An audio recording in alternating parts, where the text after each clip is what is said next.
बहुत समय पहले की बात है। एक घने जंगल में एक बहुत आलसी सियार रहता था।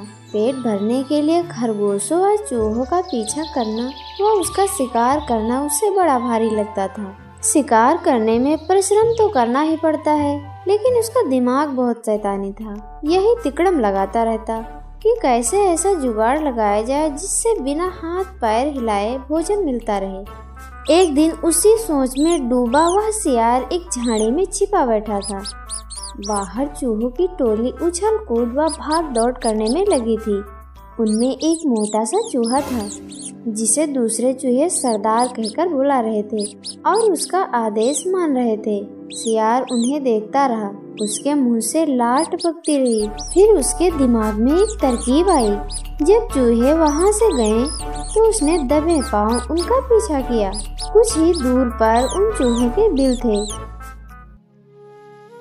उसने दूसरे दिन प्रातः ही वह उन चूहों के बिल के पास जाकर एक टांग पर खड़ा हो गया। उसका मुंह उगते सूरज की ओर था।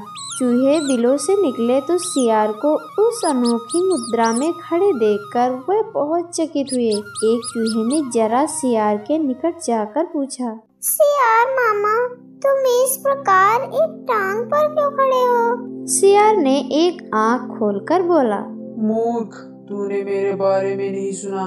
मैं चारों टांगे नीचे टिका दूंगा तो धरती मेरा बोझ नहीं संभाल पाएगी या डोल जाएगी। साथ ही तुम सब नष्ट हो जाओगे। तुम्हारे ही कल्याण के लिए मुझे एक टांग पर खड़े रहना पड़ता है। चूहों में खुसर फुसर हुई। वह सियार के निकट आकर खड़े हो गए। चूहों के सरदार ने कहा, हे महान सियार, हमें अपने बारे में कुछ बताइए। सियार ने ढोंग रचा, मैंने सैकड़ों वर्ष हिमालय पर्वत पर एक टांग पर खड़े होकर तपस्या की। मेरी तपस्या से भगवान खुश होकर मुझ पर फूलों की वर्षा की।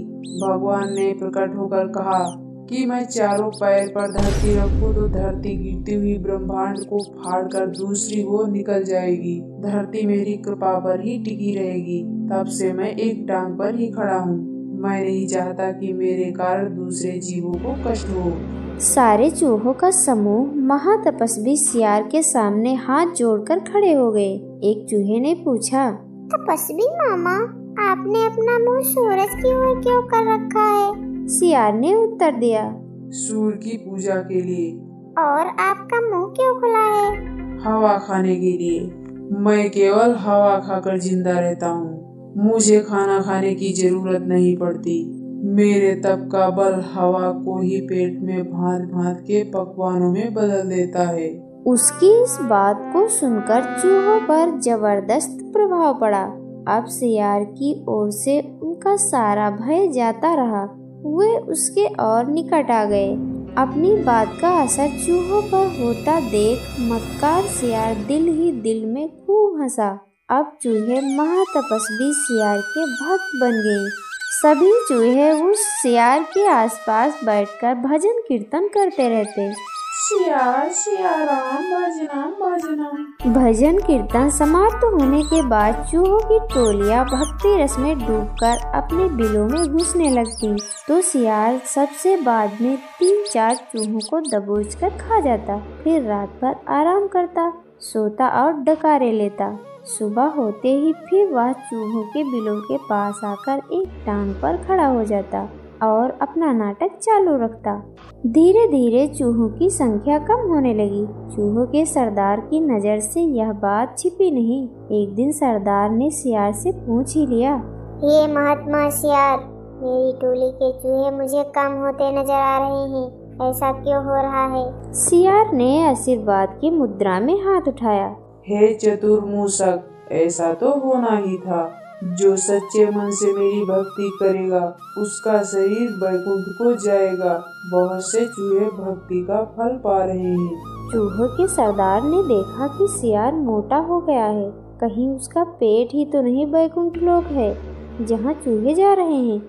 चूहों के सरदार ने बाकी बचे चूहों को बताया और स्वयं उसने दूसरे दिन सबसे बाद में बिल में जाने का निश्चय किया। भजन समाप्त होने के बाद चूहे बिलों में गए। सियार ने सबसे अंत के चूहे को दबोचना चाहा। चूहों का सरदार पहले ही चौकन्ना था। वह दाव मारकर सियार के पंजे से बच गया। असलियत का पता चलते ही वह उछलकर सियार की गर्दन पर चढ़ गया और उसने बाकी चूहों को हमला करने के लिए कहा। साथ ही उसने अपने दांत सियार की गर्दन में गड़ा दिए। बाकी चूहे भी सियार पर झपटे और सबने कुछ ही देर में महात्मा सियार को मार डाला। केवल उसकी हड्डियों का पिंजरा बचा।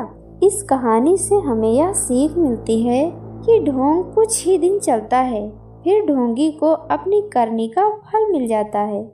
बहुत समय पहले की बात है, एक गांव में आदर्श और प्रांशु नाम के दो पक्के दोस्त रहते थे। आदर्श दुबला और प्रांशु गोल मटोल था।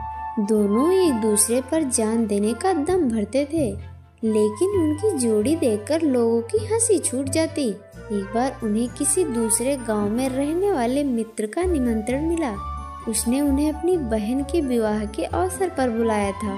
उनके मित्र का गांव कोई बहुत दूर तो नहीं था, लेकिन वहां तक पहुंचने के लिए जंगल से होकर गुजरना पड़ता था और उस जंगल में जंगली जानवरों की भरमार थी। दोनों चल दिए। जब वे जंगल से होकर गुजर रहे थे तो उन्हें सामने से एक भालू आता दिखा।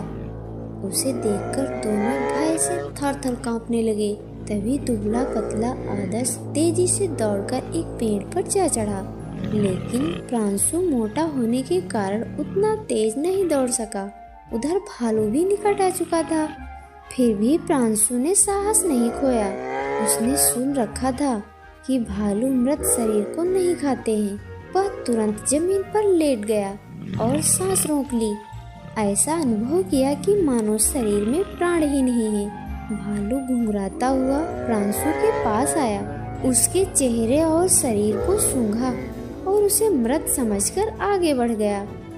जब भालू काफी दूर निकल गया तो आदर्श पेड़ से उतरकर प्रांशु के निकट आया और बोला, मैंने देखा था, भालू तुमसे कुछ कह रहा था, क्या कहा उसने? प्रांशु ने गुस्से भरी आवाज में जवाब दिया, मुझे मित्र कहकर ना बुलाओ। और ऐसा ही कुछ भालू ने भी मुझसे कहा। उसने कहा आदर्श पर विश्वास न करना, वह तुम्हारा मित्र नहीं है।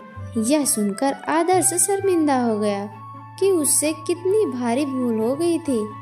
उसकी मित्रता भी सदियों के लिए समाप्त हो गई। इस कहानी से हमें यह सीख मिलती है, सच्चा मित्र वही है जो संकट में काम आए।